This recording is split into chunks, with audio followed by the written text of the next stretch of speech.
An update on some of the forgotten families we covered earlier this year. They're working homeless families who were moved from New York City shelters to homes in New Jersey under a program where the city pays rent for 1 year.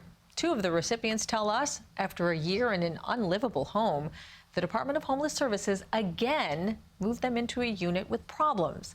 CBSN New York's Lisa Rozner has more from Newark. This apartment building behind me is where two families we profiled earlier this year were relocated by New York City. They say the first home didn't have doors, electricity, or heat, so they trusted that the city would make good and find them a better home. But they say that didn't happen. For tonight, because this will probably go out in probably in a night or so. Jarvis Cureton delivers mail by day and pesticides by night inside his own apartment, where he and his wife say there's an infestation of roaches and mice. They're in the stove. It sounds like they're fighting in the stove. Sometimes I come in the kitchen at night and I see them coming up from the stove and running around on the stove.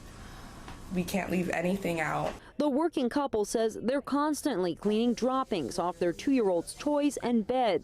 And it wasn't until they lodged multiple complaints that the landlord turned on the heat.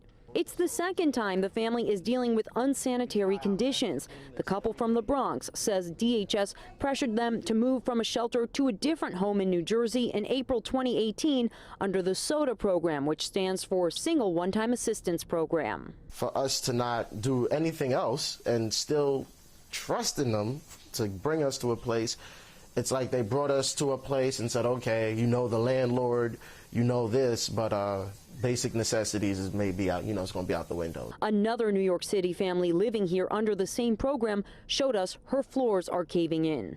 We spoke with the landlord here who denies there was any infestation prior to these tenants moving in. However, she did send an exterminator to the unit after we left. She also says that New York City never gave her a security deposit for the tenants and that she spoke with 3 inspectors from New York City prior to these tenants moving in. We are waiting for her to send us that paperwork that shows these apartments were inspected, and we are waiting for the Department of Homeless Services to get back to us about these families. In Newark, New Jersey, Lisa Rozner, CBSN New York.